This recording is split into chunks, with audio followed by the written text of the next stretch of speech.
Allá las familias conservadoras, así como en el Bajío mexicano, destinan a un hijo para ser sacerdote, a una hija para ser monja y a otro hijo para ser militar. Órale. No, es en serio. Así pasa con la oligarquía colombiana. Y normalmente no son familias de un hijo, tienen más hijos, ¿no? Entonces, hacen eso.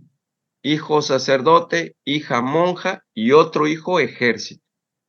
A diferencia de cómo se integra el ejército mexicano en términos de su oficialidad, o sea, los mandos superiores del ejército. Entonces, ¿qué provoca? Que durante muchos años todos estos altos mandos militares, aparte de formarse en las universidades militares de Colombia, les daban su repasada en la entonces llamada ahora sí que la Universidad de las Américas, que tenían en Panamá el ejército de Estados Unidos, que es formar a los militares de América Latina para ser represores de su pueblo e instrumento de los intereses de Estados Unidos. Así está integrado una buena parte del ejército colombiano. Ahora que llega Petro, pues de lo primero que hace es correr y mandar al retiro, porque no es correrlos así tal cual, sino mandar al retiro a muchos de esos oficiales en ese segmento. Sin embargo, muchos de los mandos intermedios le hace tenientes coroneles, mayores, capitanes, también están formados en esta visión del imperialismo norteamericano, y aunque tú cambies a los generales, a los coroneles, tienes a los mandos intermedios en el viejo modelo, como nos pasó en México en la Administración Pública Federal.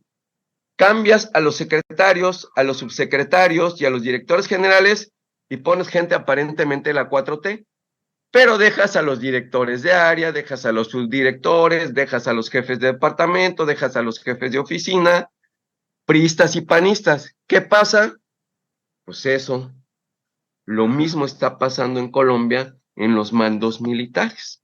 Entonces, ahorita el problema que tiene Petro es que esta oligarquía, que ya empezó a ver que el gobierno de Petro está impulsando, entre otras reformas, ahí les va, allá sí están haciendo una reforma fiscal, no para cobrarle más impuestos al pueblo, sino para aumentarle los impuestos a los millonarios, ni siquiera a los ricos, a los millonarios. Primer enojo de la oligarquía. Segundo, allá el sistema de salud, si en México lo empezaron a privatizar de manera obscena, en Colombia dicen, quítate que ahí te voy. Porque allá sí desmantelaron al Seguro Social colombiano y privatizaron la salud en Colombia a través de lo que le llaman las EPS, empresas privadas de salud. O sea, descaradamente privatizaron la salud y allá te tienen como rehén con un seguro médico al estilo Estados Unidos. Caro, malo, ineficiente. Eso es lo que me han dicho los colombianos. Caro, malo e ineficiente. Segunda reforma. Tercera, aquí sí hemos hecho aumento al salario mínimo. El salario mínimo histórico en Colombia, igual que el de México, lo tenían por los suelos. ¿Qué ha hecho la administración de Gustavo Petro? Escalarlo como también lo hemos hecho en México. Cuarta ofensa para la oligarquía colombiana, las afores. Allá igual, todas las afores privatizadas y abusivas, porque allá todavía tienen, creo que son 1,250 semanas de cotización para que tengas acceso a la pensión, y si bien te va, vas a obtener el 30% del salario que devengastes. Si te va bien, el 30%. Entonces, Mauricio, esto ha creado un caldo de cultivo muy fuerte en la oligarquía colombiana, que tú sabes que está coachada, al igual que en México, como Claudio X González, ¿por quién? por los vecinos del norte. Y entonces, así como en Perú, me parece que el gobierno del norte está operando con los medios colombianos que igual que en México tienen su Televisa, su TV Azteca, se llama Caracol y RCN y son las mismas lacras, la misma basura, tienen el control del 90% de los medios de comunicación en Colombia. Es grosero el porcentaje. La radiocomunicación pública es mínima, no rebasa el 10% en Colombia. Entonces tienes poderes fácticos, tienes grandes empresarios en contra de Gustavo Petro también. ¿Por qué? Porque el peso colombiano ya lo habían agarrado de deporte, estarlo devaluando sistemáticamente. Para que te den una idea, llegaron hasta no hace mucho, tenían que dar 5,000 pesos colombianos por $1. Repito, 5,000 pesos colombianos por $1. En la paridad mexicana, antes, no hace mucho, nos daban 150 pesos colombianos por $1 mexicano. Ahora nos tienen que dar 250 pesos colombianos por $1. Entonces, ¿quién se beneficia de una devaluación permanente de la moneda colombiana? Pues muy claro, los exportadores de Colombia. ¿Y quiénes son los grandes exportadores de Colombia? Uno, la industria automotriz maquiladora, porque al igual que en México los tienen maquilando autos. Dos, la industria es extractivista en Colombia, que no es de colombianos, sino es de extranjeros instalados en Colombia, así como en México, dieron en concesión minas de todo lo que tenga Colombia a empresas canadienses, franceses, ingleses, están metidos en la explotación de los minerales colombianos. Entonces, todo este grupo que le estoy diciendo, de la oligarquía y de las empresas transnacionales, se están confabulando para armarle un golpe de Estado, primero a través de las cámaras legislativas, la alianza que ya había logrado Petro para consolidar su agenda legislativa con algunos partidos de centro y de derecha. ¿Qué creen que ya pasó? Ya se disolvió esa alianza legislativa porque aquellos ya les llegaron al precio a los del Partido Conservador y un ala del Partido Liberal Colombiano. Ahorita el Partido Liberal Colombiano se partió en dos: los que siguen apoyando al presidente Gustavo Petro y los que ya se pasaron con las fuerzas del mal, con los conservadores, con la oligarquía del Partido Liberal, que por cierto ahí está el hijo del expresidente César Gaviria, que es el actual dirigente del Partido Liberal Colombiano, más el Partido Conservador, que era parte de la alianza, y el enemigo histórico, que es el Partido del Centro Democrático. Fíjense, el nombre, el Partido del Centro Democrático. Aquí en México tuvimos un partido con ese nombre, pero allá en Colombia es el representante de la ultraderecha colombiana, teniendo como líder máximo al asesino, al genocida de Álvaro Uribe Vélez. Ese caldo de cultivo, Mauricio, es el que se está armando para armarle un golpe de Estado al estilo Perú o al estilo Brasil con Lula iniciando su gobierno. Por eso, ahorita que terminemos, hay que hacer un llamado para solidarizarnos con el gobierno de Gustavo Petro y de Francia Márquez para apoyarlos en lo que esté en nuestras manos y alertar de estas amenazas y señalar a esos que intentan derrocar a un gobierno popular y democrático, que por primera vez en Colombia, por primera vez se puede decir que hay un gobierno progresista de izquierda. Eso es lo que está pasando, mi estimado Mauricio. De nada. Interesantísimo. Saludos, Víctor Hugo, buenas tardes. Elber, buenas tardes. Saludos a Progreso en Yucatán. Saludos, buenas tardes a todos. Buenas tardes.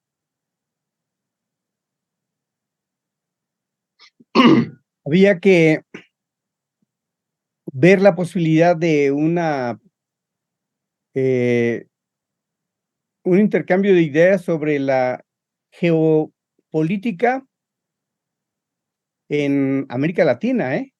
Bueno, con un marco general, desde luego, Claro. porque sí había que estar al corriente de esto que en forma muy sintética nos planteaste, Carlos, pero se ha movido mucho la geoeconomía, la geopolítica en América Latina sustantivamente, ¿eh? Sí. Afortunadamente a favor de los grupos eh, democráticos, mayoritariamente.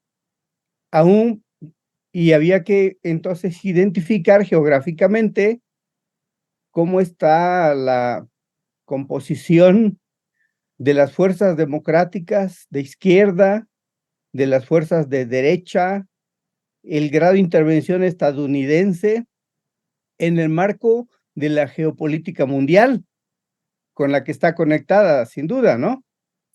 Entonces, esto que tú nos mencionas, pues da pauta para buscar una siguiente reunión o subsiguiente para hablar cómo está la geopolítica latinoamericana, la geoeconomía latinoamericana conectado con la geopolítica y el papel de Estados Unidos, por supuesto, en el marco del contexto mundial.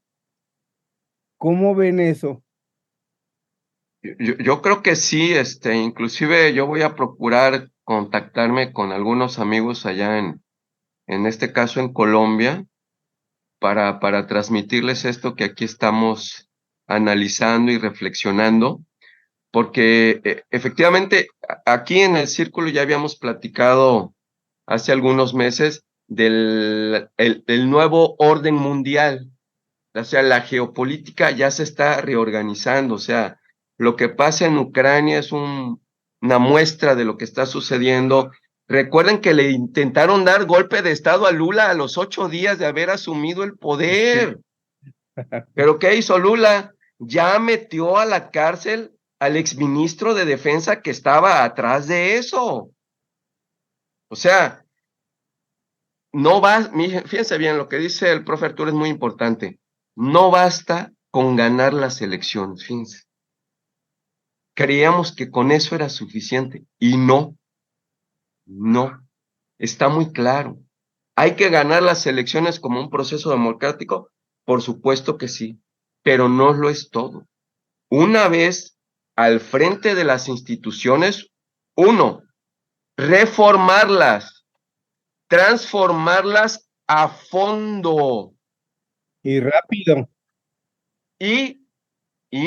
Ojo, desmontar el viejo orden neocolonial. Desmontarlo significa echar abajo esas constituciones viejas, anacrónicas, clientelares, que solo privilegian a una oligarquía en Latinoamérica y a sus cómplices más allá de nuestras fronteras. Es el tema. Vean lo que ha pasado con Boric en Chile. Yo ya Boric ya lo veo que ya se entregó. Ya resultó ser una izquierda muy light. Pues yo ya no sé si eso es izquierda. ¿Saben a quién me recordó? A los Chuchos y a Jesús Zambrano. A esos me recordó. Cájale. Sí, no, acuérdense que el PRD ya se reconfiguró como socialdemócratas, ¿eh? Atiendo algo Ya, rápido si queda Vicky. muy bien. El PRD ya se autodefine ahora como socialdemócrata. Órale. Y pues, socialdemócrata en los hechos, pues es que sigue siendo capitalista, protector de oligarquías, y con un brochazo ahí de programas sociales y ya te dices que eres de izquierda, ¿no? Entonces Boric, en la operación política, pues se ve que no le ha puesto ganas en que Chile tenga una nueva constitución. Y miren lo que está pasando en Perú. En Perú, ya los yanquis ya decidieron no solo encarcelar a Pedro Castillo, sino frenar cualquier intento de sublevación social, y la espuria, junto con ese Congreso patito que tiene Perú, autorizaron ya la entrada de tropas norteamericanas en Perú. ¿Creerán eso? En pleno siglo XXI, un gobierno soberano permitiendo la entrada de tropas norteamericanas. Híjole, yo pensé que solo pasaba en el siglo XIX. 200 años que le pasaron de noche a la espuria de Perú y a esa oligarquía peruana racista, clasista, que tiene el control del Congreso peruano. ¿Quién se atreve en su sano juicio a autorizar la entrada de tropas norteamericanas? Díganme quién. Díganme quién. De no ser el payaso de Zelensky, díganme quién autoriza entrar a tropas norteamericanas. Nadie. Nadie. Y ese es el tema, que en este nuevo orden mundial, en esta reconfiguración de los poderes emergentes, a mí me da mucho gusto que aquí platicamos, creo que ya fue el año pasado, de los BRICS. Los BRICS están tomando fuerza, ya tienen su propio banco, y les adelanto, ese va a ser el que va a sustituir al Fondo Monetario Internacional. Adiós, Fondo Monetario Internacional. Si te vi, ya no te conozco. Está muy bien. Y fíjense cómo una cachetada con guante blanco a los yanquis, los integrantes del grupo BRICS, deciden que la primera directora de ese nuevo Banco Mundial de los BRICS lo encabece Dilma Rousseff, que fue víctima de un golpe de lawfare promovido desde Estados Unidos. Ah, ¿no les gusta? Ahí está Dilma Rousseff, directora del Banco de los BRICS. Y se la van a tragar con su Fondo Monetario Internacional. Y Lula está muy activo, ¿eh? Lo que pasa es que en México casi no nos pasan noticias de lo que sucede en Brasil, pero Lula es un activista en que se abandone al dólar como moneda de intercambio, lo cual me parece excelente.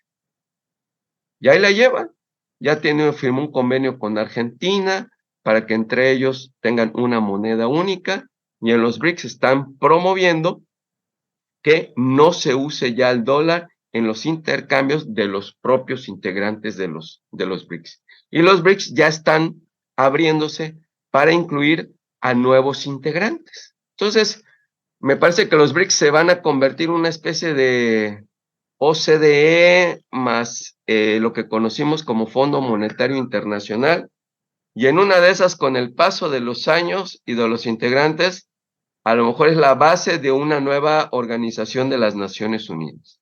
Y lo que vamos a ver en declinación es a la ONU y a los organismos que integran a la Organización de las Naciones Unidas. Cada vez ya se les escucha menos, cada vez los países, las potencias emergentes y los países, las economías intermedias y países pequeños, pues están recibiendo financiamiento y apoyo de gobiernos como el de China, que tiene muchos recursos y lo está haciendo. Es el mayor inversor extranjero en África, China ya. China ya es el país que tiene el mayor número de inversiones en África, y Rusia está retomando parte del papel que alguna vez tuvo la Unión Soviética también en África, y están haciendo un programa también de inversiones muy importante. Entonces me parece que están pasando muchas cosas, profe Arturo, compañera y compañeros, y creo que esto de Colombia urge evitar un golpe legislativo o a través del poder judicial o a través de los militares, porque en Colombia sí hay un riesgo latente de que los gringos se valgan otra vez de los milicos para dar un golpe de estado, ¿eh? Ojo, el hecho de que no lo hayan hecho en los últimos golpes de Estado no quiere decir que no vuelvan a intentar la vieja fórmula de los militares, ¿eh? Conozco militares en Colombia y esos cuates son más cuadrados que un rectángulo. Y están enojados con el gobierno de Petro porque les ha quitado privilegios. Justamente se los han quitado porque son otra oligarquía parasitaria que fueron el instrumento de un genocida como Álvaro Uribe Vélez. Y repito, genocida. De acuerdo, profe Arturo, así es que si hay la coyuntura y las condiciones, pues puede ser hasta la próxima semana. Está apagado tu micrófono, profe.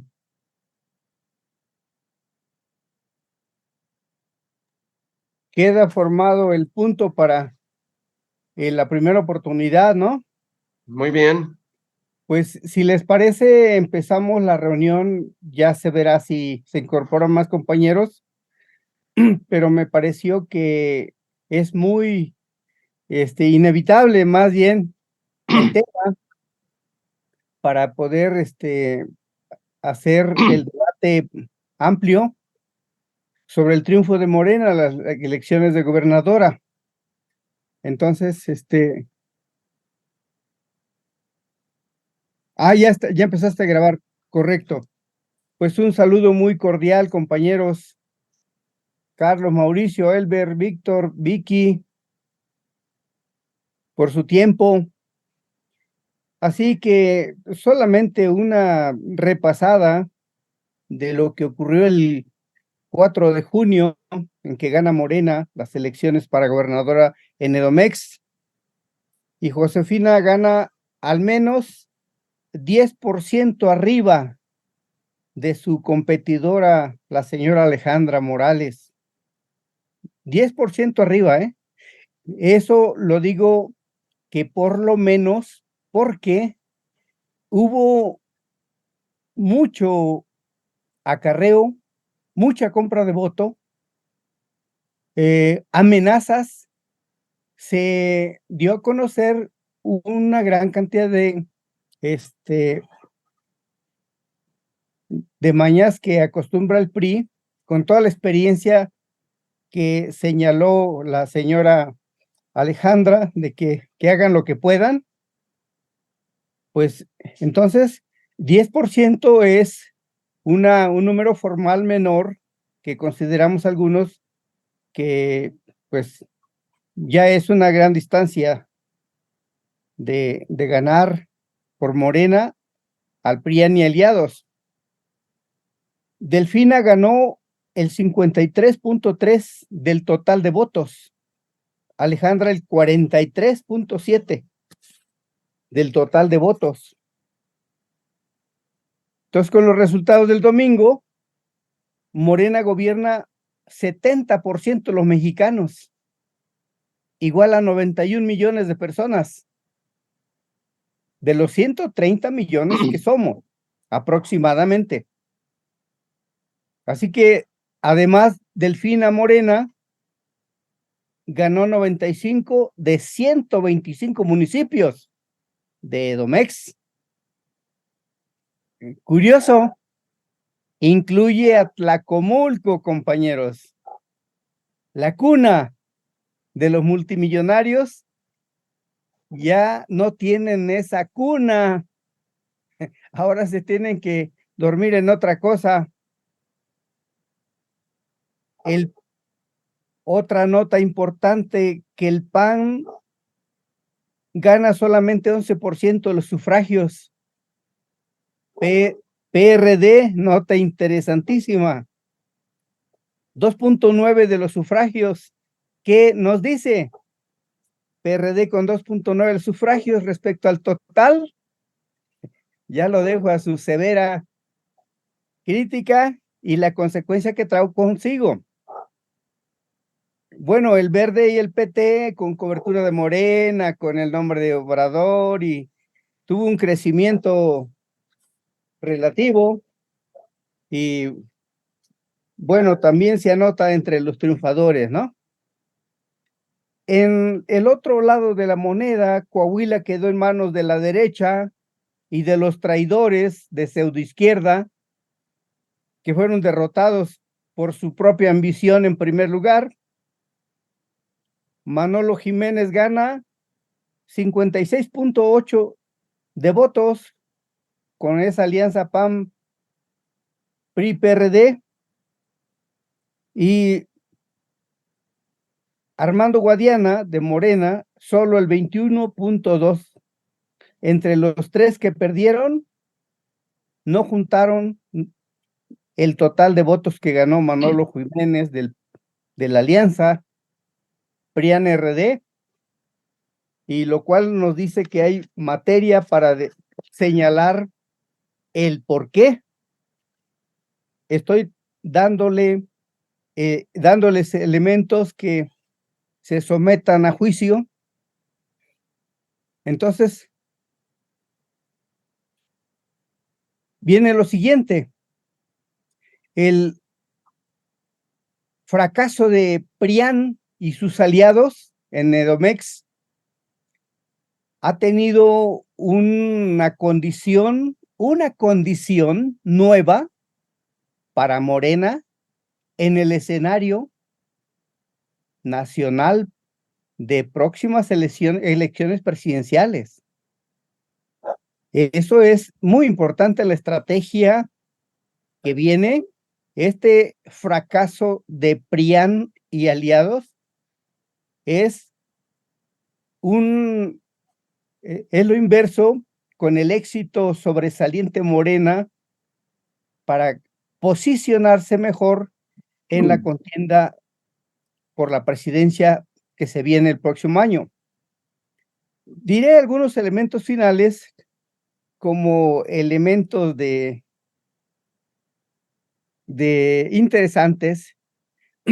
Aquí los aliados de derecha ni echando montón pudieron, ¿sí?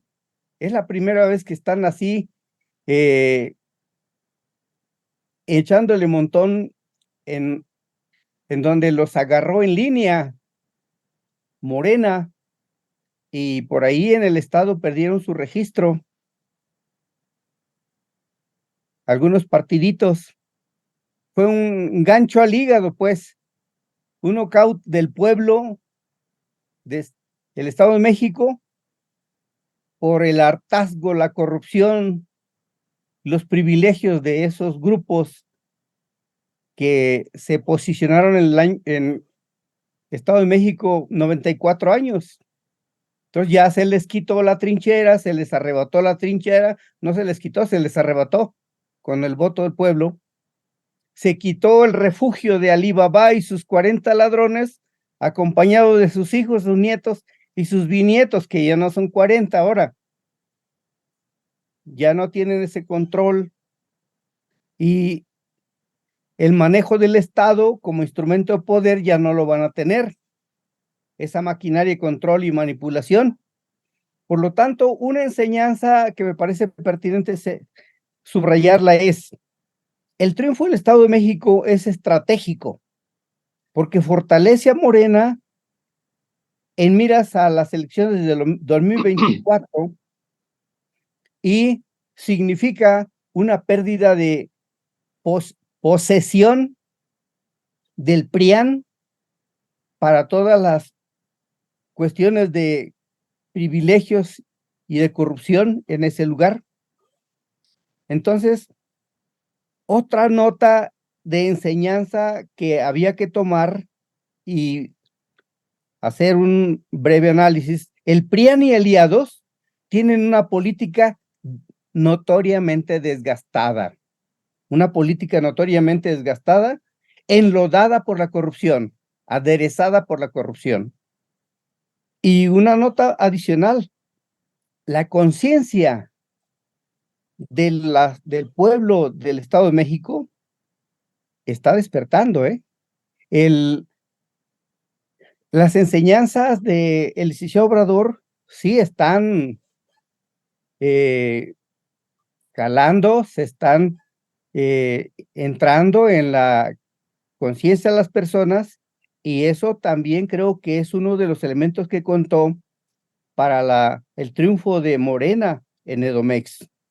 Y una última idea como enseñanza también, aquí contrastando lo que se hace en Edomex y en Chihuahua, cuenta la calidad de los aliados, no la cantidad. La calidad de los aliados PRIAN, etcétera, ya está en la lona. Si ustedes aprecian, por ejemplo, Josefina, la señora Alejandra, previo a las elecciones, le sacaron referentes de corrupción, de política antisocial, de contubernio en políticas con los oligarcas, de un compromiso alejado del pueblo. La calidad de los aliados cuenta, no solo la cantidad.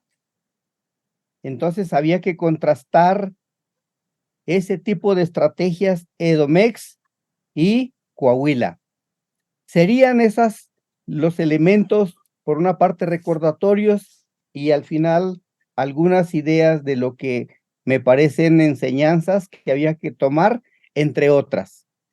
Dejo pues el micrófono, compañeros, a ustedes para sus análisis y lo que gusten. Adelante. ¿Quién se anota? A ver, compañera Vicky.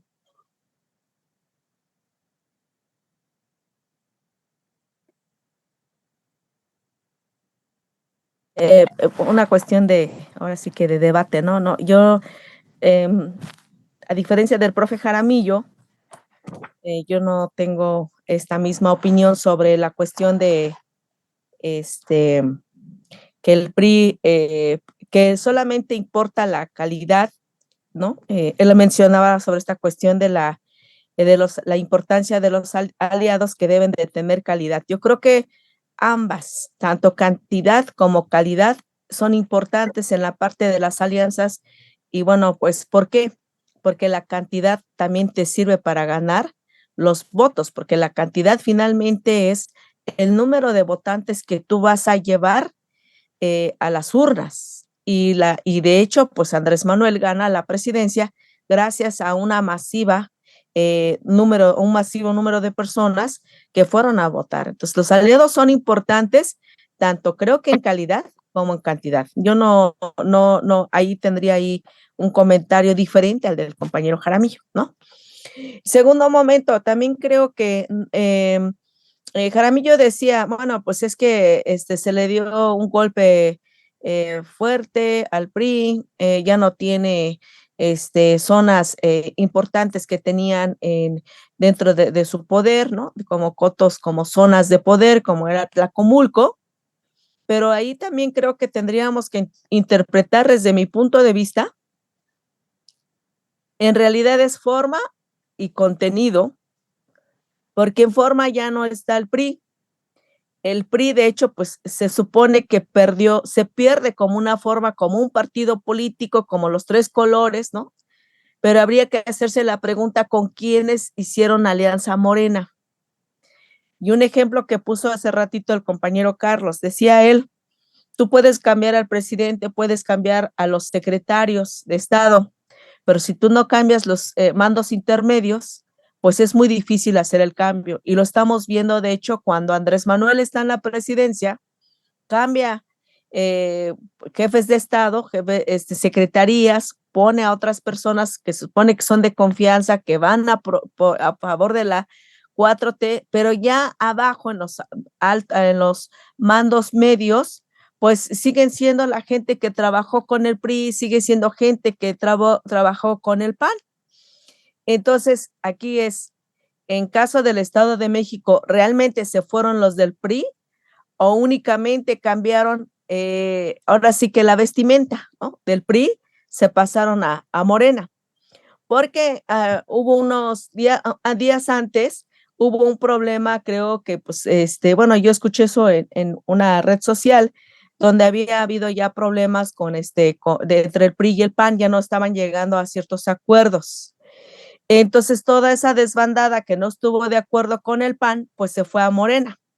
Ahora, recordemos, pues tú puedes cambiar de color, pero la ideología se sigue manteniendo como priista. Y tener ideología priista es ideología de corrupción, ideología de saqueo, ideología de robo. O sea, ahí sí me preocuparía que toda la gente pensara que ya le dimos en la torre al PRI porque le quitamos el Estado de México. Más bien yo creo que hay que pensar de cómo le vamos a hacer para dentro del mismo partido, dentro del mismo movimiento, desenmascarar a estos grupos de personas que están actuando diferente a lo que propone la 4T. Y sí, bueno, pues por supuesto que pues yo preocupada estaría si hubiera ganado el PAN, ¿no? Eso sí me preocuparía.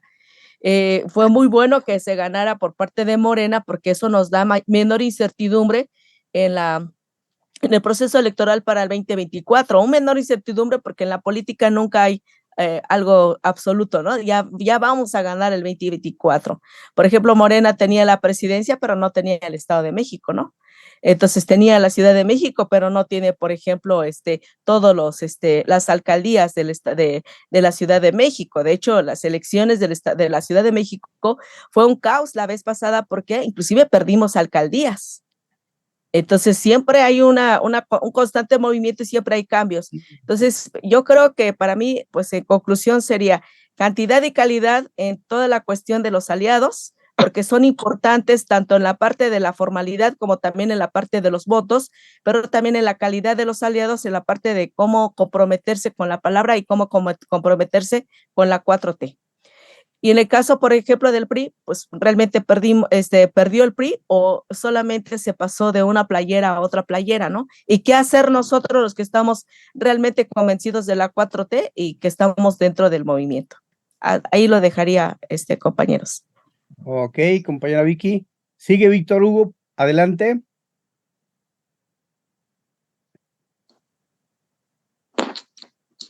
¿Qué tal, compañeros? Buenas noches. Pues yo quisiera comenzar mi intervención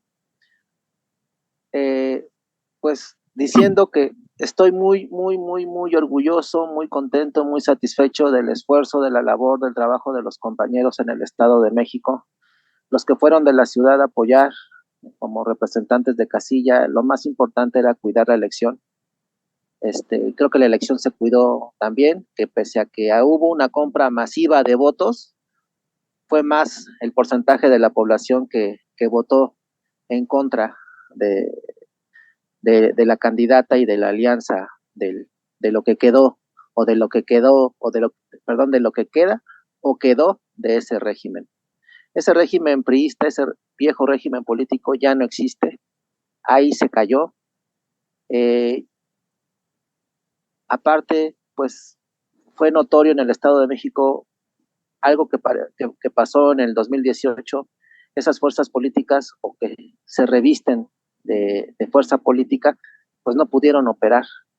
Lo dijo Jesús Zambrano en una entrevista, no supimos llegar, no es así, no es que no hayan sabido llegar, es que ya no pudieron operar, ¿no? Había inoperancia de ellos como actores políticos, era un entramado ya de intereses creados de corrupción, y eso les acotó capacidad y maniobra para operar políticamente en una elección. Yo no creo que sea ya tan importante ver lo que hace un actor político u otro, y vamos a referirnos así en bloque, que no nos deberíamos de referir así a ellos, ¿no? El PRI, el PAN, el PRD, porque pues son partidos resquebrajados, son partidos con muchas dificultades a su interior, ¿no? Yo quisiera retomar las palabras de este señor Dante Delgado, que dice, pues es que ellos quieren que nos subamos a su Titanic, ¿no? Que estemos en el lecho marino con ellos, ahí donde, con su barco todo cuarteado.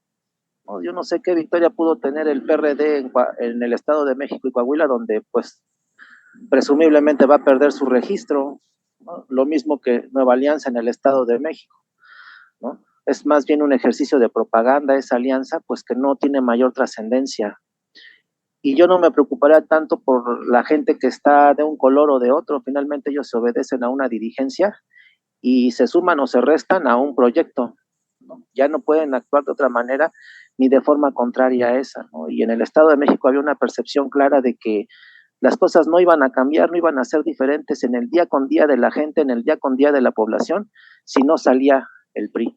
Hay problemas muy de la gente, de todos los días, como es el transporte público, que es un problema gravísimo en el Estado de México, caro y caro, o sea, no hay de otra más que esa, y va a ser más caro si no se le detiene a esas mafias que operan en el transporte público, entre otros, ¿no?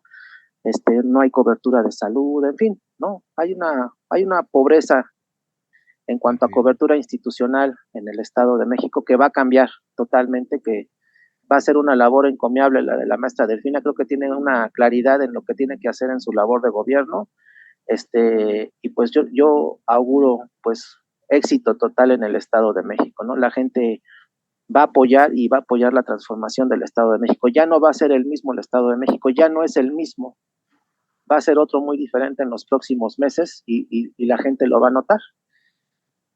Y nosotros, ya como partido político, pues debemos de abocarnos a algo que haga diferentes las cosas más allá de los tintes y de las manifestaciones en un sentido u en otro, ¿no? Es necesario ya abonar a un modelo económico diferente, distinto, que le dé participación a la gente en la economía, que le permita no estar sujeta a decisiones a veces hasta mañosas, tendenciosas, ficticias, ¿no? Que creen que un partido u otro va a dar bienestar económico o va a dar posibilidades, oportunidades económicas. Eso no es así, ¿no? Entonces, pues es importante que no nos preocupemos tanto por la actuación de ciertos grupos políticos que pues afortunadamente en México no va a pasar lo que está pasando en Perú, lo que está pasando en Colombia, lo que pasó en Brasil. Es otra la circunstancia política que hay en México, es otra el trazo institucional que hay en México. No se replican las condiciones que hay en Sudamérica y pues eso nos ayuda mucho, nos favorece mucho en buscar un modelo económico diferente, distinto, que permita que ese poder de la gente vaya asentándose en la gente misma, ¿no? Y pues es todo de momento en esta primera participación. Muy bien. Compañero Carlos, adelante, por favor. Gracias, profe. Creo que quiere participar el compañero Elber, nada más que él no ha levantado la mano con el botón, sino físicamente. Si quieres que bien. participe él y después participo yo. Elber, te cedemos la palabra y después Ok. continúa Carlos, de favor.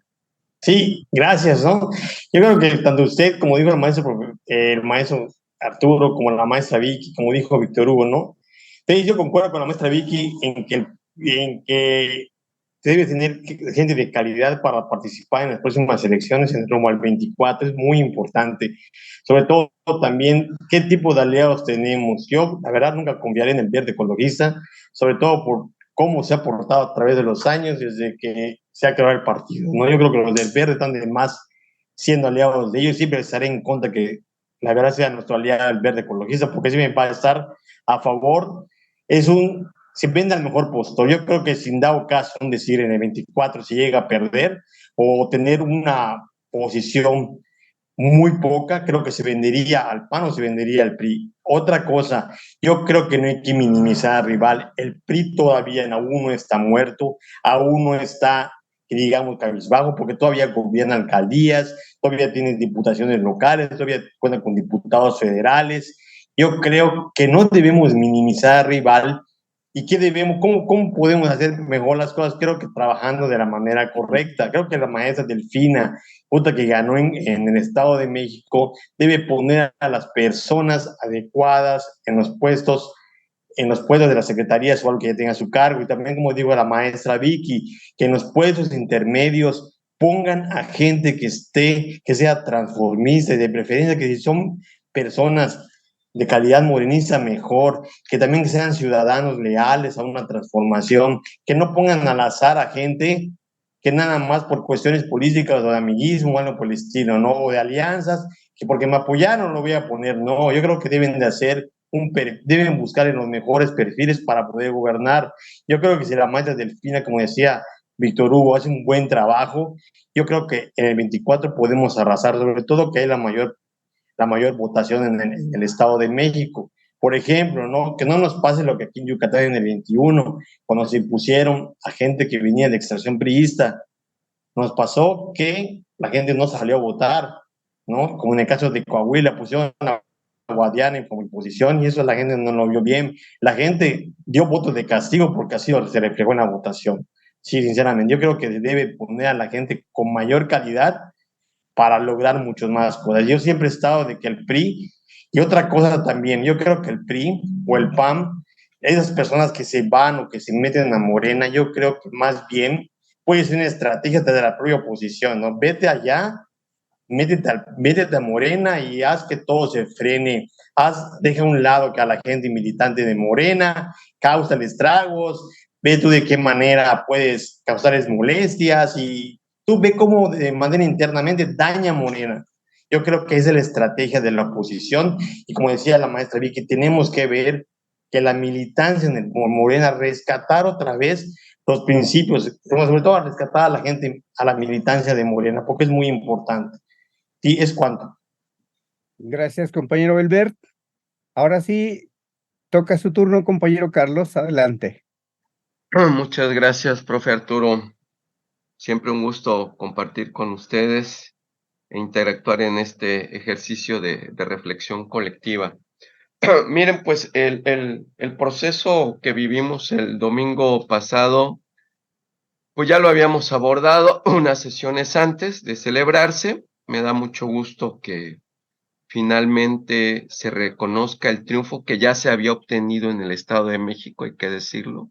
En el año 2017 se ganó la elección a la gubernatura, nos hicieron trampa en el Instituto Electoral del Estado de México, en complicidad con el INE de Lorenzo Córdoba, Ciro Burayama y demás consejeras y consejeros, y con la operación de Estado, no se nos olvide, que instrumentó el primo del primazo, del mazo, Alfredo, y su primo Enrique, que les mandó a los secretarios de Estado a operar la elección del Estado de México, incluida Rosario Robles, incluido el ex rector de la Universidad Nacional Autónoma de México, por mencionar algunos, ¿no? Entonces, no se nos olvide eso, hay que tenerlo presente. ¿Qué pasa ahora? Bueno, ahora vemos que en esta elección, Coahuila y Estado de México son procesos totalmente distintos. No como los presentó el perdido de Marco Cortés, que dice que estamos empatados, pues será en sus pesadillas más extrañas que haya tenido, ¿no? Porque los números no me cuadran y ahorita se los voy a compartir, digo nada más. No todos los números, para no aburrirlos, pero sí algunos números, ¿no? La verdad es que están desesperados. Y si se ganaran las elecciones con lengua, pues ellos ya habrían ganado, nada más que las elecciones no se ganan con lengua, se ganan con votos y con legitimación de una ciudadanía que sí salga a votar. Bueno, pues resulta ser que en comparación a 2017, tanto Coahuila como Estado de México hubo menor participación electoral, ojo, En el Estado de México apenas creo que es el 50.2%, Y en Coahuila apenitas el 53%. Ojo, sea, no se desbordó como si lo vivimos en el 2018 e inclusive en Coahuila, en la elección del 2017, votó el 60% del padrón electoral. Ojo, En 2017, los Moreira, con su peón Riquelme, que ahora es el gobernador en funciones, movilizaron el 60% del padrón. Entonces, bueno, ¿en qué se parece esta elección del 2023 con la del 17? Que Morena repitió a sus candidatos. Fíjense bien. La maestra Delfina fue candidata en 2017 y en 2023. Y Guadiana fue candidato en 2017 y en 2023. Pero el resultado no es el mismo. Y es lógico, compañera y compañeros. ¿Por qué? Porque Guadiana viene de ser un millonario, empresario, priista,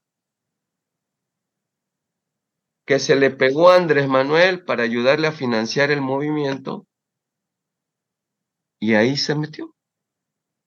Pero es amigo de los Moreira, es amigo de Riquelme, y es amigo del que le ganó la elección ahora. Saquen sus conclusiones.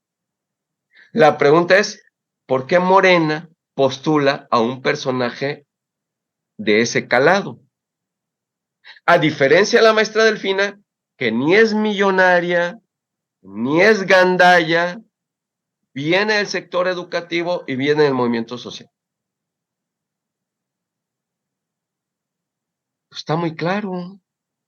Este movimiento social va a respaldar perfiles de esa naturaleza. Pero si en Morena están pensando ponernos a millonarios de candidatos, de una vez les decimos cuál va a ser la respuesta, y ya lo dijo Elber. No vamos a votar por ningún millonario, por más bueno que diga que sea. O porque, como esta idiota que tuvo el hijo de Miguel de la Madrid, Enrique de la Madrid, que también aspira a la presidencia por el PRI, dijo que adoptemos a un pobre, que la manera de acabar con la pobreza en México es que los que tienen posibilidades adoptemos un pobre. Oye, qué rápido solucionó el problema. ¿Por qué no se me había ocurrido, Chihuahua? ¿Cómo perdía el tiempo en la universidad, en la Facultad de Ciencias Políticas, ¿verdad? Tan fácil que es. Hacemos un programa, estos tipo World Vision, dono $1 diario para mantener a un pobre, ¿no? Bueno, esas idiotas, digo idiotas por el tamaño, que es una idea grandota, pues evidentemente son absurdas, ¿no? Entonces, en Coahuila, ojo, el PRI gana. No dije PRI enredé, dije el PRI gana. Y les voy a decir por qué. Con los números. ¿Saben qué porcentaje de la votación aportó el PAN en el triunfo del candidato priista? 6%. 6, el PAN. ¿Y saben cuánto aportó el PRD? 2%. Y 6 da 8. Y el PRI obtuvo, la alianza obtuvo 54. Quiere decir que el PRI obtuvo 47. Bien lo mencionan algunos de ustedes. El PRI no está muerto, Es más, yo les diría, el PRI le ganó al PAN. Porque en el Estado de México, ¿cuánto creen que aportó el PAN?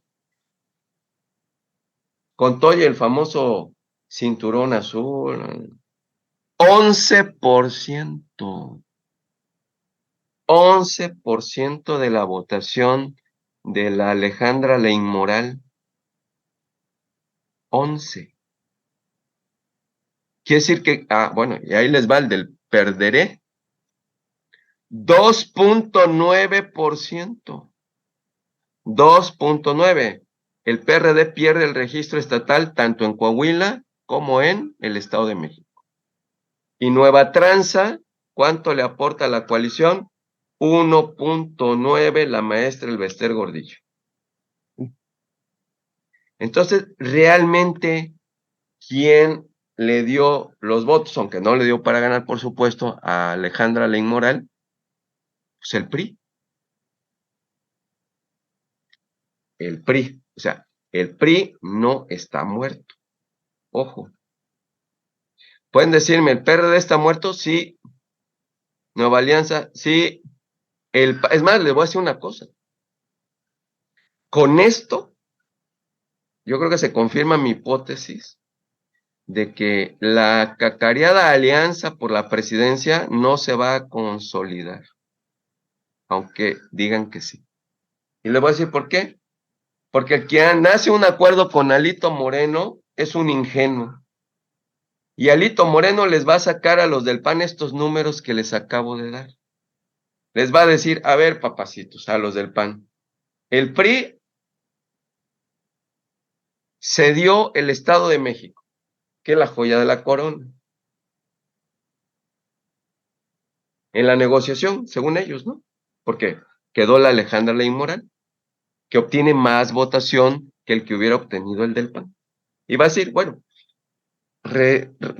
ahora sí que reanalizando los números, el PAN no aportó ni en Coahuila ni en el Estado de México. Entonces el PRI de seguro les va a decir, ¿saben qué? Pues vamos a cambiar para la presidencia, ya no vamos juntos. ¿Y saben qué creo que puede pasar? Que se las va a catafixiar como Chabelo. Les va a decir, los números de la elección más reciente ponen al PRI más fuerte que al PAN. Vamos por la presidencia PRI aparte. Y si quieren, dejamos que el PAN ponga en la Ciudad de México. Porque efectivamente al PRI siempre le va más mal en la Ciudad de México que al PAN.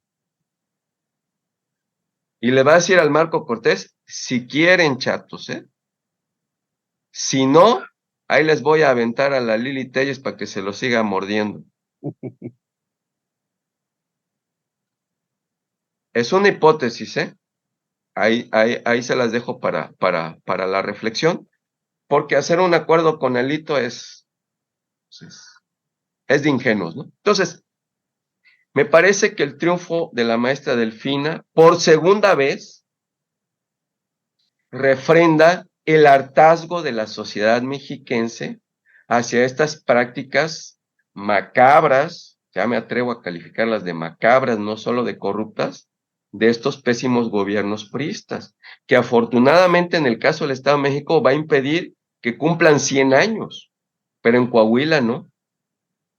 En Coahuila el PRI sí va a cumplir 100 años, créanlo o no, y ahí se va a romper este famoso refrán popular, dice que no hay mal que dure 100 años, en Coahuila no va a aplicar, compañeras y compañeros, lamentablemente. En el Estado de México sí, y la caída, entre comillas, por ahí lo mencionaba la maestra Vicky y el profe Arturo, del grupo Atlacomulco, les voy a decir, tiene razón la maestra Vicky, un ala vieja del grupo Atlacomulco, profe, se pasó con la maestra, ¿eh? Ojo. En el priismo no todo fue terso, ¿eh? Porque la Alejandra del Moral no necesariamente es grupo Atlacomulco, es amiga de Peña Nieto, pero no es del clan de Atlacomulco. El clan de Atlacomulco tenía otra candidata, una mujer mayor, madura, que responde a sus intereses. Esa mujer mayor, madura, se acercó a la maestra Delfina. Y les voy a decir una cosa, si en el gabinete vemos a alguna de esas gentes, quiere decir que sí se negoció con esa ala del grupo Atlacomulco y la maestra Delfina. Ojo, el PRI tampoco es monolítico, ¿eh? El PRI tiene sus alas, recuerden, el Alito no tiene el control al 100% del PRI, ¿eh? Acuérdense que tienen un ala donde está Osorio Chong, la sobrina de Carlos Salinas de Gortari, los tiene en contra, ¿eh? No perdamos de vista eso, que ahí está latente, y me parece que en el Estado de México ya les pasó factura. Y lo delicado es que en el caso del Estado de México, donde hay agendas muy sensibles, ya lo mencionó Víctor Hugo, el transporte no es malo, es pésimo. ¿Y quién lo controla? El PRI, con sus concesionarios.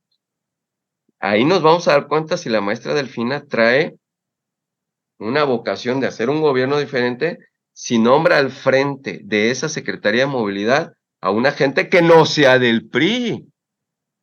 Ojo. Otra área donde la maestra Delfina no se puede permitir poner a alguien que venga del PRI es en la Secretaría de Seguridad. Otro de los grandes pendientes en el Estado de México es la inseguridad, la terrible inseguridad que hay en el Estado de México.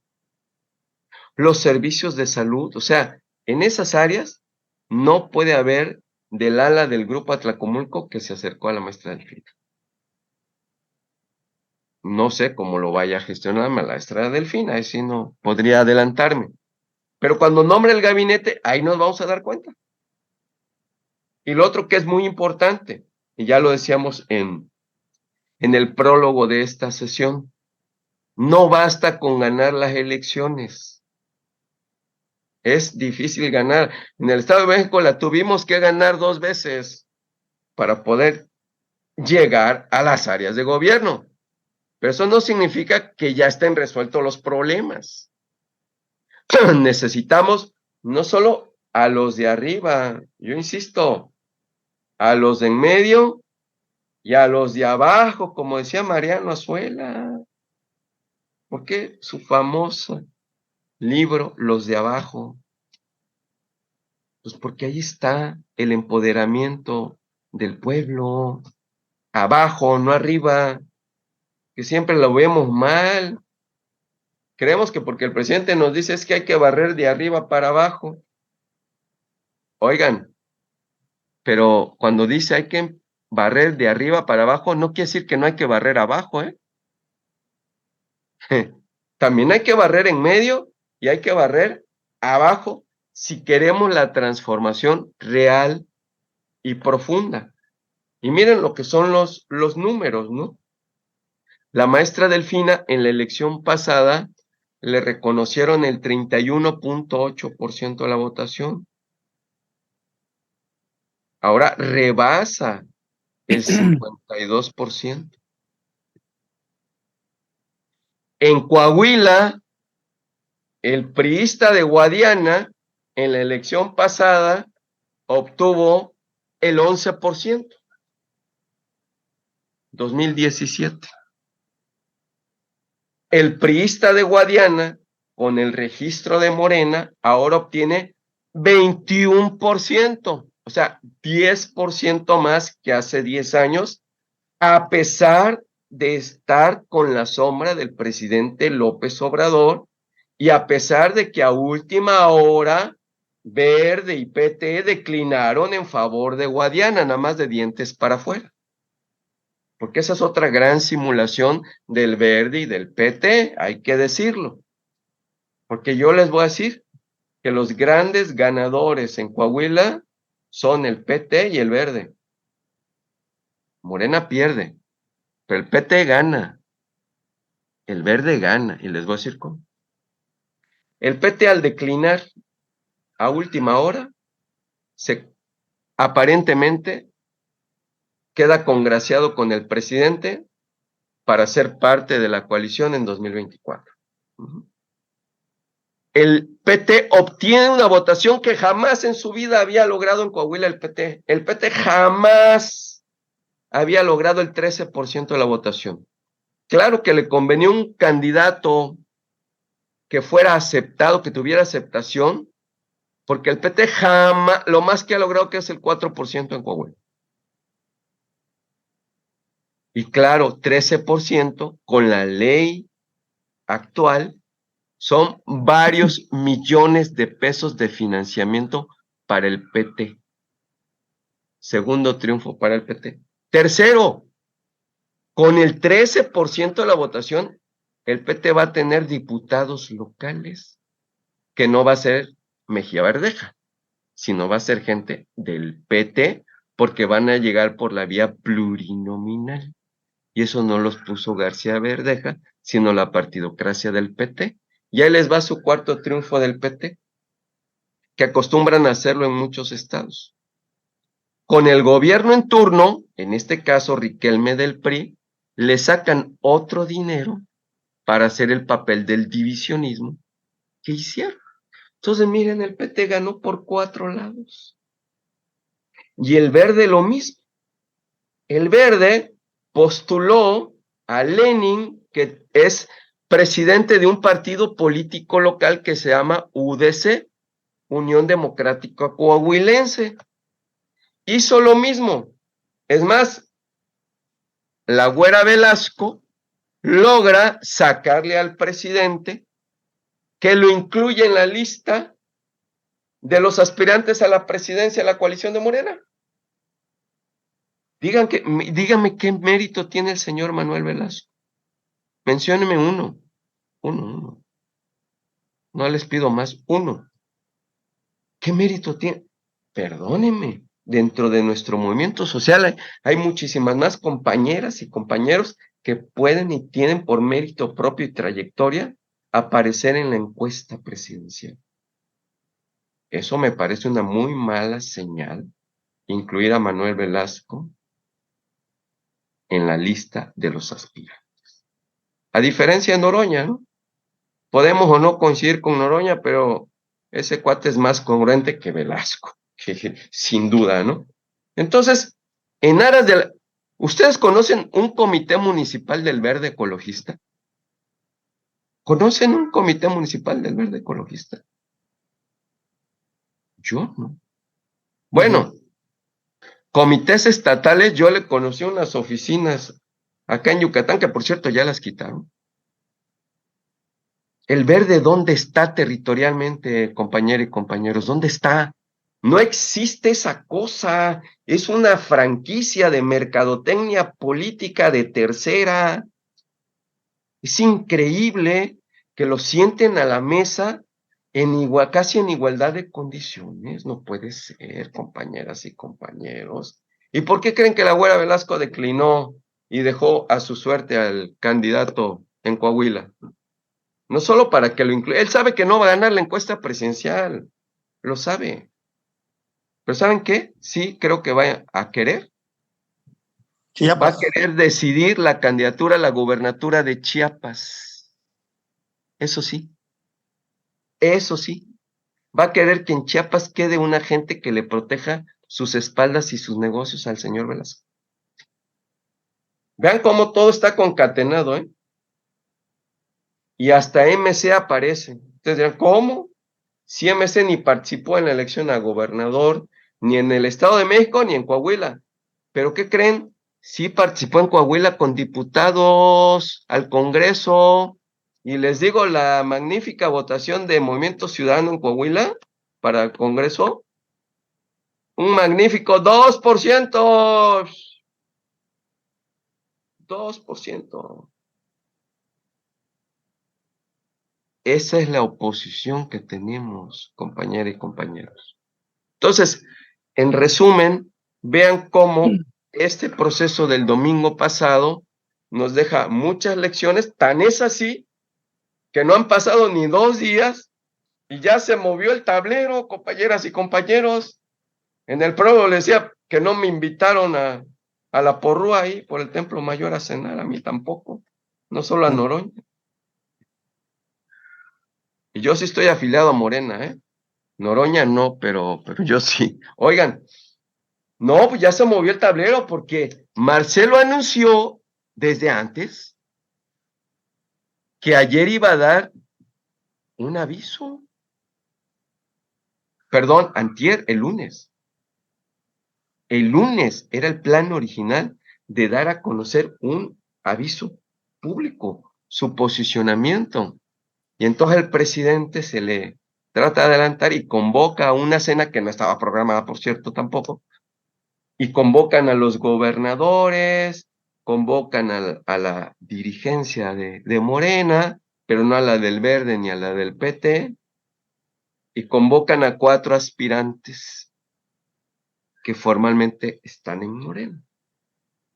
Entonces Marcelo frena su anuncio y lo pospuso para ayer martes. Ya han escuchado varias versiones de lo que ahí se platicó, que la unidad, que esto, que lo otro, que por aquí, que por allá. Al día siguiente, martes, Marcelo se adelanta a la convocatoria del Consejo Nacional de Morena, que se programó para el día 11, o sea, el domingo. Marcelo no se espera. Se adelanta, dice, voy a presentar mi renuncia el lunes 12, o sea, al día siguiente del Consejo Nacional de Morena, ojo, el día 12, pero entre líneas nos dice o nos sugiere que no está dispuesto a aceptar el método que Andrés Manuel propuso en procesos anteriores. Eso sí lo dice. No lo dice con estas palabras.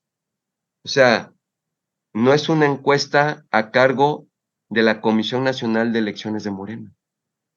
Marcelo no confía en la Comisión Nacional de Elecciones de Morena, porque sabe cómo opera.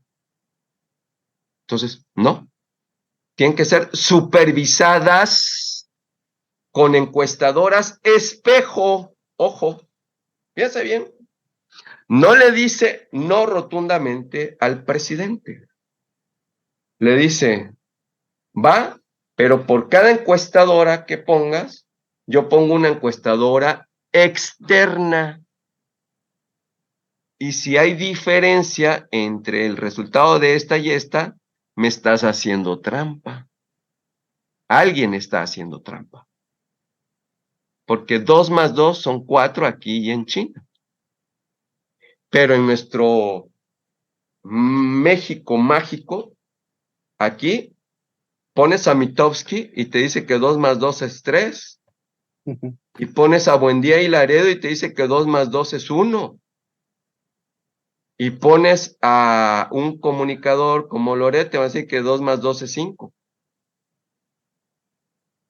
Lo sabe Marcelo porque ya se la aplicaron. Y la otra que dice entre líneas es que sea una pregunta única. Ojo, casi nadie repara en ese detalle, pero yo sí soy muy acucioso. No, eso dice todo, ¿eh? Porque en las anteriores, ¿qué creen? Te ponen 5 reactivos. Y para que no se vea mal el dedazo, imposición o definición, o como ustedes lo quieren calificar, te dicen, tú ganaste en 2, pero yo gané en 3. Gracias por participar y ahí nos vemos. Ya se la aplicaron a Marcelo. Entonces dice, no, pregunta única. Entonces en esta partida de ajedrez, él ya dio el primer movimiento. El tema es si el domingo 11, el Consejo Nacional de Morena pone las reglas que ya hemos visto en el pasado, adapta o adopta parte de la propuesta de Marcelo, o se genera una tercera vía que hoy no conocemos. Eso lo sabremos hasta el día 11, bien tarde en la noche, o el mismo 12 en la madrugada. Yo creo que eso se va a ir para muy largo. Entonces vean cómo lo del Estado de México y Coahuila ya tiene secuencias y secuelas de inmediato. Ya en este momento, ya el presidente perdió poder real. Ya se está transfiriendo gradualmente a todos los aspirantes. Y de coletazo presiona a la oposición para que entre también en una... Y fíjense qué curioso, para quienes respetan el Estado de Derecho. Por eso hay que vivir en un Estado de derechos, no en un Estado de derecho. Pues formalmente la elección presidencial todavía no está. Legalmente es hasta septiembre de este año. Pues aquí y los de enfrente ya están en pleno jaleo, ¿eh? Aquellos están proponiendo que tienen que juntar 1,000,000 de firmas. Si quiere, Lili Telles quiere ser candidata, me traes 1,000,000 de firmas. Y no le vayas a hacer como la esposa de Calderón, que falsifiques firmas, ¿eh? No, no. Yo no te la voy a pasar como el INE de esa época, que sí te la pasó. Porque el INE de esa época le pasó las firmas falsificadas a la Margarita Zavala. Pues, ¿qué creen? El parámetro que impone ahora la dirigencia del PAN, porque es onda del PAN, no es del PRI, son los requisitos que el INE le pone a los candidatos independientes. El 1% de la lista nominal. Entonces, dice Santiago Grill que él sí la logra. Pues sí, con chanchullo, hasta yo la logro, ¿no? Entonces, miren, ya esto va de corridilla, ¿eh? O sea, Estado de México, pum, pum, y lo que sigue. Esto ya no se para, compañeras y compañeros. Formalmente, aunque no legalmente, ya estamos en el proceso presidencial 2024, más las gubernaturas, más todo el Senado, más todo el Congreso, más de 1,000 diputaciones locales y muchísimos ayuntamientos que entrarán en disputa electoral. Pues ya no les voy a decir. La elección del próximo año es en junio, el primer domingo de junio del próximo año. O sea que técnicamente ya estamos a menos de un año de la elección presidencial. ¿Es cuánto? Muchas gracias. Muchas gracias, compañero Carlos Oropesa. Quisiera una intervención breve, para su consideración. Primero una aclaración, compañera Vicky. Cuando hablé de aliados de calidad, me referí a la dirigencia PRI, PAN y aliados. No me referí al pueblo votante. La calidad moral de la dirigencia PRIAM, como dijera AMLO, la autoridad moral de la dirigencia está por los suelos, evidentemente. El reconocimiento político de la dirigencia PRIAM, no la del pueblo votante. A esa calidad me refería, a la calidad moral de esa dirigencia, no del pueblo. Porque esto que acaba de ocurrir es importante, por eso lo aclaré, porque uno de los elementos que le pegaron de frente, muy ingrato, a la señora representante del PRIAM, fue que la conectaron con corrupción, una constructora, corrupción y alianzas con el grupo Atacomulco, sea o no parte del grupo, corrupción de concesiones, y esa calidad moral que se le destapó, sinceramente, no resistió la prueba del ácido, y la prueba está en que perdió por más del 10% el total de las votaciones. Nota, importantísimo, un político quemado, ya vieron qué resultados tiene. He ahí lo importante de la autoridad moral política. Ahora bien, coincido con lo que se plantea de una experiencia que indirectamente me tocó vivir en el Politécnico.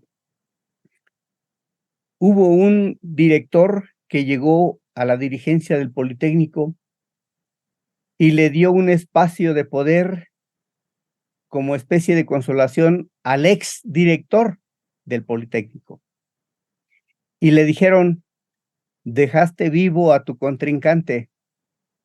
Él va a regresar y no te va a dar un puesto de consolación, te va a dar otra cosa. Y así ocurrió. Cuando se fue fortaleciendo, regresa y pone en la lona al que lo dejó vivo y ya él no la perdonó. Salió del Politécnico, el que dejó vivo a su contrincante. Gran enseñanza, ¿eh? Por eso coincido con lo que ustedes dijeron. ¿Cómo hundir al PRIAN? Bueno, ya se puso un ejemplo de cómo se fue para abajo la participante de la gran alianza, que ella misma se autoquemó cuando dijo, hay que hacer lo que sabemos hacer. Yo quiero certificado de mayoría, no importa cómo. Ahí empezó su debacle. Aguas.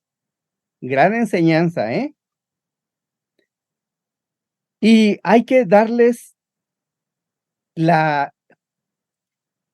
el punto de estocada política con destapar la cloaca, que cada uno de los dirigentes, no solo del Grupo Atlacomulco, sino de sus representantes políticos, la cloaca hay que destaparla. Y eso es en cuanto al Estado de México. Yo creo, y esta es una hipótesis también, de que va a venir una recomposición en alianzas tanto empresarios como de políticos de nivel mínimo medio.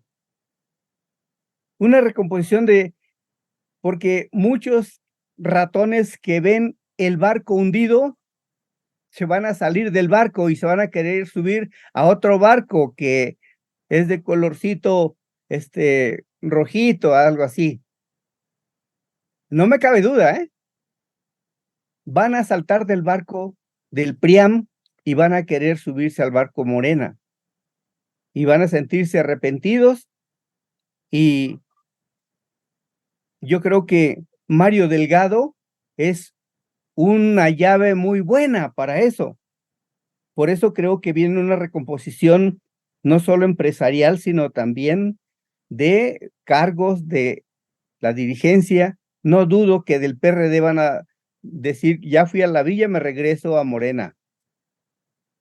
Entonces, en cuanto a Coahuila, también lo dejo para una polémica discusión, ya sea que se termine o no hoy. Para mí, la hipótesis es que Guadiana concursó para perder, no concursó para ganar. Yo creo, suena muy ingrato porque siento que me veo un poco inocente. Guadiana participó por acuerdo con el PRIAN, con acuerdo de los empresarios. Tú encárgate de jugar las cartas, jugar tu papel y encárgate de perder. Queda bien posicionado el PRI y van a ver que van a hacer un equipazo allí en ese estado, aunque yo creo que va a ser un reducto de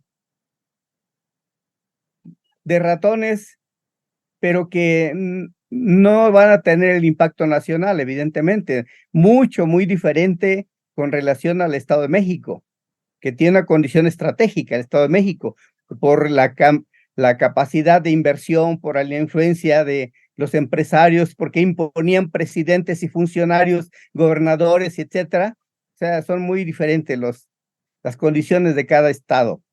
Entonces, por esa razón, creo que Partido Verde, PT, Guadiana, participaron para perder, con la idea de ganar espacios posteriores o hincharse de algunos millones que pues les sale bien quedar como funcionario o no, porque ganan sin ser funcionarios. suena muy ingrato, pero soy muy mal pensado.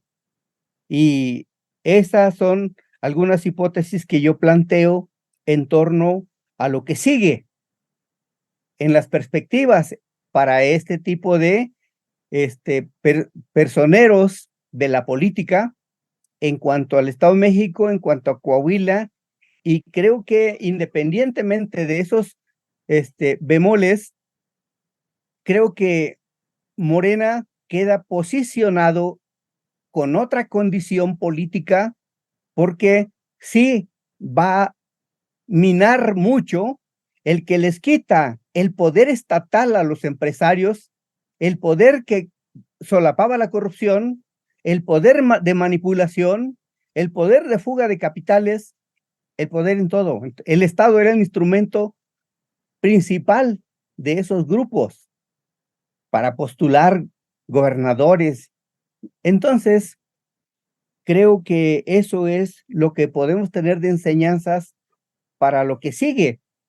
Si se fortalece Morena, sí tenemos esos bemoles muy rudos de los que tenemos que sortear porque no sabemos cómo se comporten, cómo se sigue portando Mario Delgado con los acuerdos políticos nacionales y cómo continúen los primer ministros, cómo continúa el INE, esa triada tan poderosa para la política en nuestro país. Esas son las reflexiones un poco provocadoras, pero creo que podía dar pie a que se profundice. Víctor, adelante. Bueno, pues yo quisiera hacer esta última intervención, retomando las palabras del compañero Carlos Oropesa respecto de la disminución del poder de Andrés Manuel. Ciertamente, pues él ya empieza a desaparecer de la escena política y no va a ir más allá. Ese López Obradorismo al que muchos le están apostando, ese no va a tener ninguna trascendencia. Como no va a tener tampoco ninguna trascendencia ese, pues, que se dio en llamar el humanismo mexicano, ¿no? Porque pues ustedes acaban de notar todo el entramado que hay. Ahí no hay manera de humanizar la política, no va por ahí. ¿No? Como tampoco hubo manera de humanizar el capitalismo, ni hubo manera de humanizar nada. Eso es puro cuento, para no ir más allá de decir las cosas como son. Es puro cuento eso de humanizar esto, humanizar lo otro, humanizar aquello. ¿No? Todos los días damos cuenta de que las cosas son todo lo contrario. Entonces, y pues yo no tengo ningún problema con eso, ¿no? O sea, bien dice el dicho que todo por servir se acaba y acaba por no servir. O sea, todos estamos muy orgullosos del compañero, pero él ya cumplió con lo suyo. Y voy a también tomar las palabras de este señor que les va a sonar hasta extraño, Adán Augusto, ¿no? Que le dijeron, no, pues usted para cuándo, ¿no? Usted para cuándo se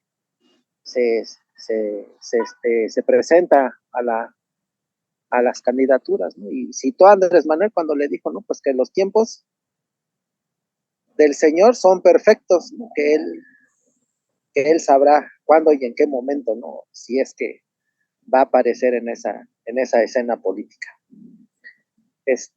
Pues parece catastrófico el rumbo que se avecina, ¿no? Y yo la verdad no creo que sea así. Sí está bien que tengamos contemplado y considerado todo lo que se acaba de mencionar, pero que no creo yo que sea tan fatídico. No creo que vaya a ser así. La gente ya no es la misma, nosotros ya no somos los mismos. Y ese va a ser el vehículo que nos va a llevar a ese fin y a ese propósito, ¿no? La gente ya no está para que le vengan con cosas del PRI, del PAN, del PRD, de X o de Y, ¿no? Y no se nos olvide que ya el régimen priista se acabó. Ese régimen, por más PRI, por más Alito y por más priistas y por más maquinaria electoral, ese régimen ya se acabó. Ya no hay forma de volverlo a armar, ya no hay forma de volverlo a parar, ya no hay manera de que eso pase. Y el PRI, lo que queda del PRI será el sereno, pero el régimen ya no existe, ya se acabó.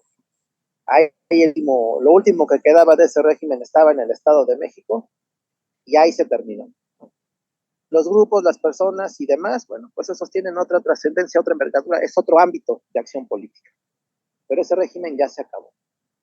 Y nosotros estamos empeñados en un nuevo régimen, en un nuevo sistema político. Se quedan pendientes muchas cosas, se van a retomar en el próximo gobierno.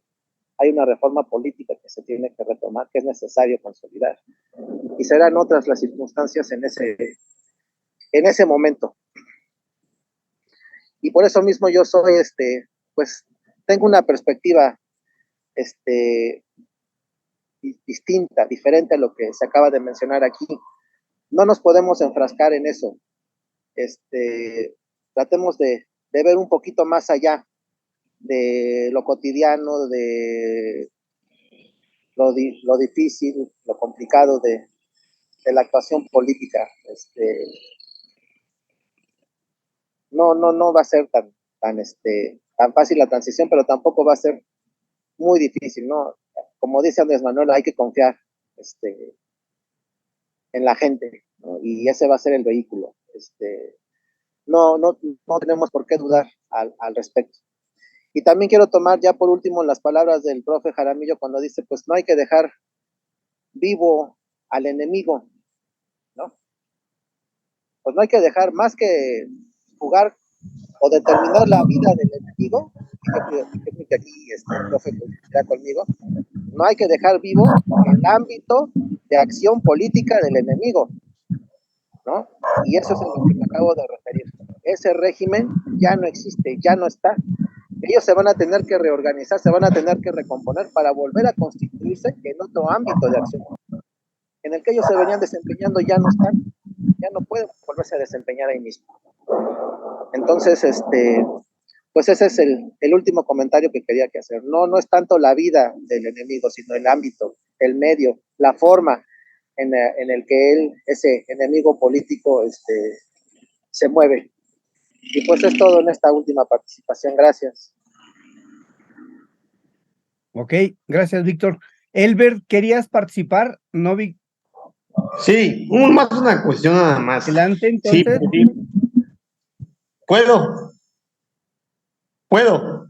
Por favor. Ok. Bueno, en cuestión de si llegan a poner personas no gratas con la maestra en el Estado de México, ¿no sería bueno crear un consejo de vigilancia o una red ciudadana de transformista para que también por medio de ellos vigilen que se haga bien el trabajo de las personas que estén en el gobierno? No sé, porque hasta ahorita yo no veo que ciudadanos estén unidos para que por medio de ellos pues puedan estar viendo qué trabajos hacen las autoridades. No hay eso, o sea, no sé si se pueda crear, nosotros mismos podamos hacer algo, no sé, yo digo que una red transformista, no sé, yo tengo mi idea, no, mi punto de vista, o no sé ustedes, crear algo así referente para vigilar y sobre todo porque para no poner gente que venga de extracción priista o algo por el estilo, ¿no? Yo quisiera hacer una pregunta también al licenciado Carlos. ¿Qué pasaría, licenciado Carlos, si Marcelo Ebrard no queda? ¿Se iría a otro partido o se quedaría en Morena, conociendo a Marcelo? Es todo. Ok, Elber, muy interesante pregunta. Nuevas participaciones, ¿quién se anota para ir cerrando la reunión? Creo que el único aludido es alguien que se llama Carlos, ¿verdad? Vaya, adelante. Gracias, profe Arturo. Bueno, compañera y compañeros, Elber en particular, pues me pones el trompo en la uña. Déjame contestar por partes. Bueno, mira, lo que tú planteas es una figura de Contraloría Social, y eso es muy importante. En muchas entidades federativas existen leyes de participación ciudadana. Una de las más avanzadas es la de la Ciudad de México. Y en estas leyes de participación ciudadana se contemplan varias figuras que permiten que los ciudadanos hagamos Contraloría Social.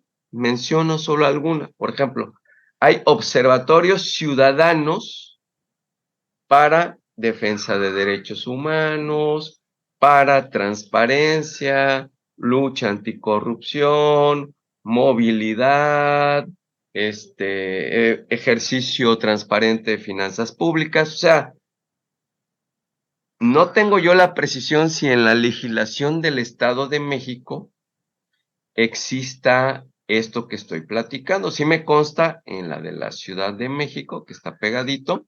Habría que revisar el marco normativo vigente y si no, Elber, pues proponer en el Estado de México que se haga la modificación legal para que se contemplen estas figuras y se haga una Contraloría Social efectiva. ¿Por qué?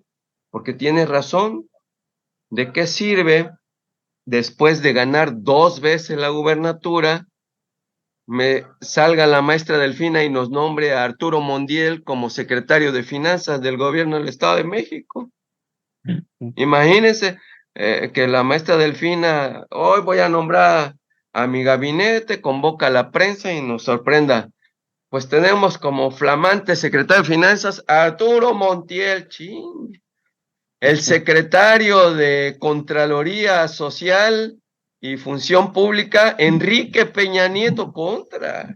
No, pues, digo, estoy exagerando, ¿verdad? Pero no hay que confiarnos, a eso me refiero. No es que yo desconfíe de la maestra, pero la maestra no está sola, no se les olvide. Ahí está Horacio Duarte, está Higinio Martínez, y lo que muy acertadamente comentó el profe Arturo, los grupos de intereses fácticos del Estado de México, los empresarios, los industriales del Estado de México. ¿Ustedes creen que no se le van a acercar a la maestra y le van a recomendar al próximo secretario del Trabajo del Estado de México? Es más, no solo se lo van a recomendar, creo que van a cometer la impertinencia de querérselo imponer. Pero es donde yo veré si la maestra Delfina de qué madera está hecha. Y si Horacio Duarte, que me imagino puede ser el próximo secretario de gobierno, se van a dejar imponer a un secretario o secretaria del Trabajo a modo de los industriales del Estado de México. Y así podríamos ir platicando el tema de la educación, el tema de la seguridad y las otras agendas que son muy importantes para la gobernabilidad del Estado de México, ¿no? Y que acuérdense que es, como también ya lo señalaron, el Estado de México tiene 18 millones de habitantes, es la entidad más poblada y tiene el padrón electoral más grande, 12.5 millones de electores, más que la Ciudad de México. Si alguien quiere ganar la presidencia, tiene que garantizar por lo menos ganar 2 entidades federativas, Estado de México y Ciudad de México. El que no gane eso, ya no ganó la presidencia. Eso es muy importante y bueno, bien lo apuntó el profe Arturo. Sobre tu otro planteamiento, en cuanto a uno de los escenarios posibles y que me invitas a que haga prospectiva sobre el todavía canciller hasta el día 11 de junio, mira, pues voy a tratar de ser lo más objetivo posible y en base a cómo se ha comportado el mismo canciller en su trayectoria. Les doy el dato. ¿Ustedes sabían que Marcelo Ebrard fue ya diputado federal por el Verde Ecologista? ¿Ustedes saben que Marcelo Ebrard fue secretario general del Partido Centro Democrático, segundo de Manuel Camacho Solís, y después fue candidato a la jefatura de gobierno en el año 2000 por el Partido Centro Democrático? ¿Sabían ustedes que Marcelo Ebrard después emigró al PRD? ¿Saben ustedes que Marcelo Ebrard fue secretario general de gobierno en la Ciudad de México, entonces Distrito Federal, cuando Carlos Salinas era presidente de la República? trato de contestar la pregunta de él. O sea, nace políticamente en el PRI, brinca al Verde, se va en transferencia al PRD, y estando en el PRD, cuando traiciona al hoy presidente de la República, año 2008, lo traiciona en su alianza con los Chuchos y con Felipe Calderón Hinojosa, 2008, en su calidad de jefe de gobierno. Les comparto otro dato. Hoy pide piso parejo. Hoy pide que todos renuncien a sus encargos para dedicarse a la aspiración presidencial. Y yo les pregunto, cuando él fue jefe de gobierno, ¿dejó la jefatura para poder aspirar a la presidencia? No. Recuérdenla. En 2012, en la interna del PRD, donde compitió contra Andrés Manuel con las 5 preguntas, seguía siendo el jefe de gobierno, ¿eh? Ahí está la perspectiva histórica, ¿eh? Les hablo del año 2011, 2012, ¿eh? Y por si fueran pocos los chapulineos, ya vamos, PRI, Verde, PRD, chapulineó a Movimiento Ciudadano. Cuando se ve que los chuchos que lo traicionan al propio Marcelo, porque también los chuchos lo traicionan, y le cierran la puerta porque Marcelo quiso ser, al no lograr la candidatura presidencial, dijo, de premio de consolación, voy a ser el líder nacional del PRD. ¿Y qué le dijeron los chuchos? No es papacito, nosotros somos los dueños de la franquicia. Palo, patada en sacrosanta parte del cuerpo a Marcelo. ¿Dónde terminó Marcelo? Con otro Delgado, y no con Mario, sino con Dante Delgado. En Movimiento Ciudadano lo registró para ser candidato plurinominal en el número 1 de la circunscripción 4 de la Ciudad de México, año 2018. ¿Cómo la ven? Resumo.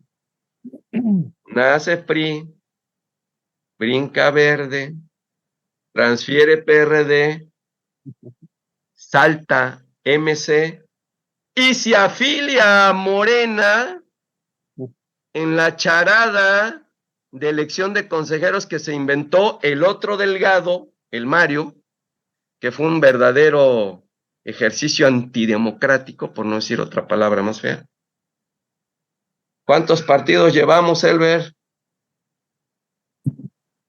Ah, y acuérdense, fue secretario general del Partido Centro Democrático y candidato a la jefatura de gobierno del Distrito Federal en el año 2000, en donde declina a favor de Andrés Manuel López Obrador, año 2000.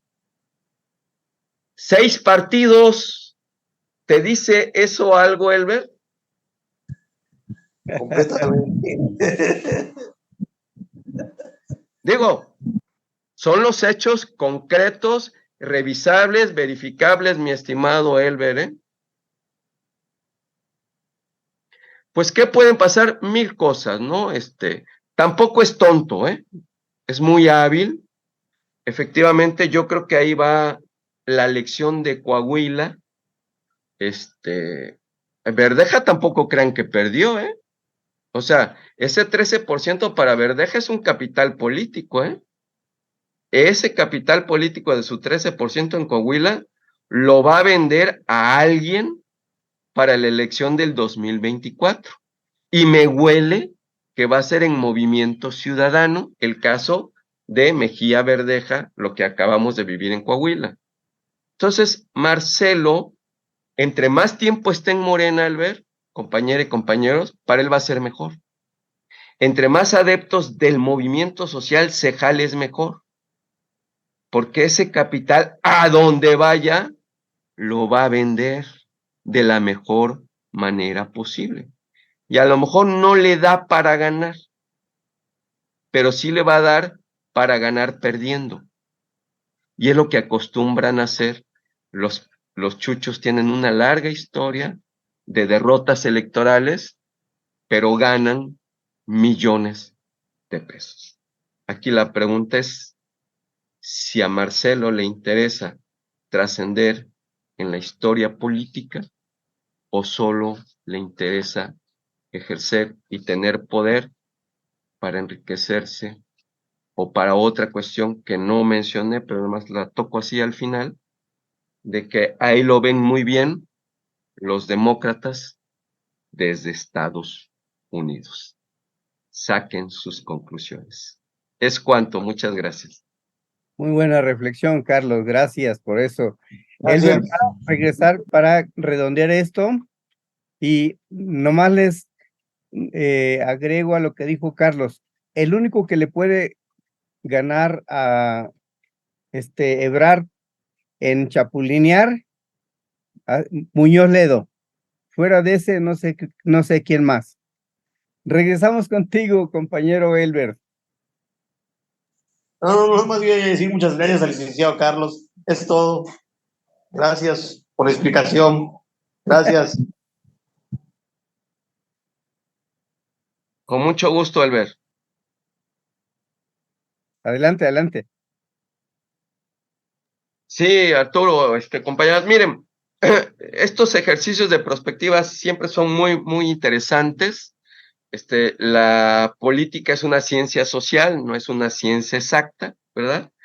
Pero normalmente los patrones de comportamiento tienden a repetirse a pesar de la madurez de los individuos que participan en los fenómenos sociales.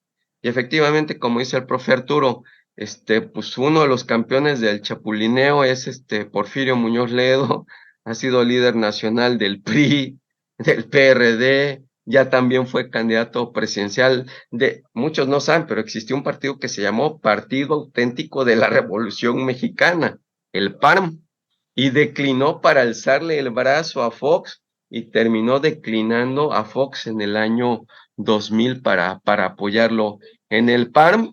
Después terminó ahora pues en Morena e inclusive aspiró a ser dirigente nacional de Morena. Es más, les recuerdo que ganó las dos primeras encuestas del INE. Porfirio Muñoz Ledo se las ganó a Mario Delgado, que no se nos olvide.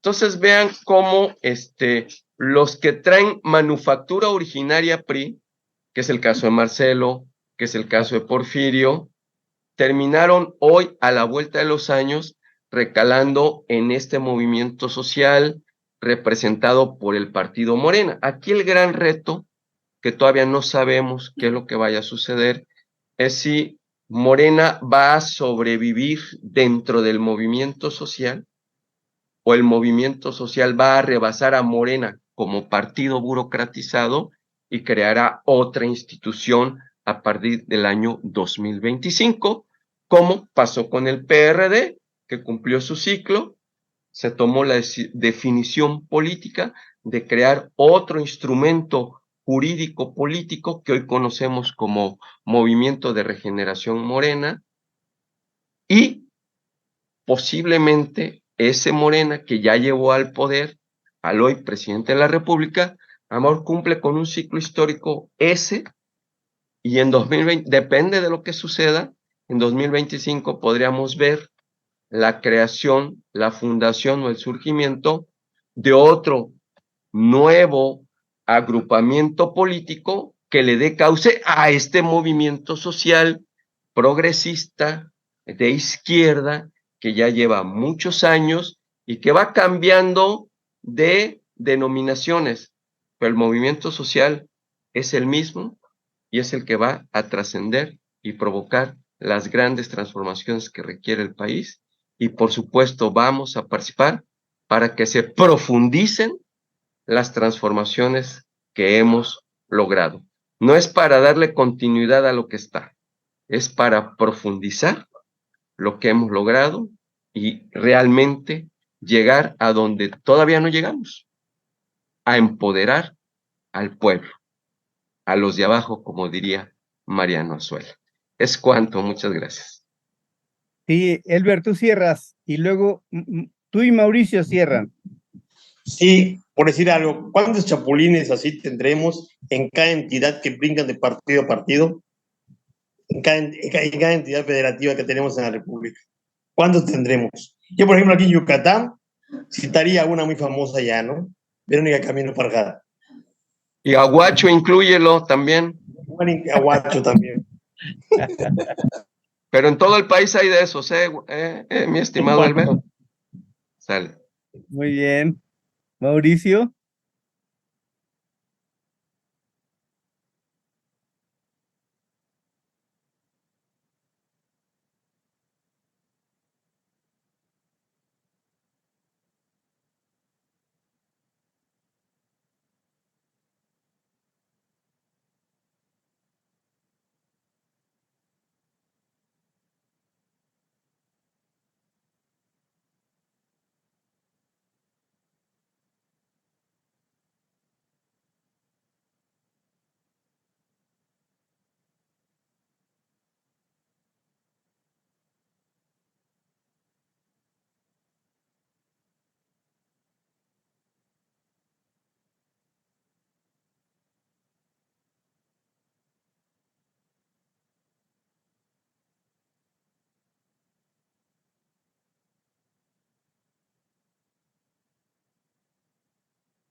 Gracias, Mauricio, y gracias a todos, compañeros, por su participación.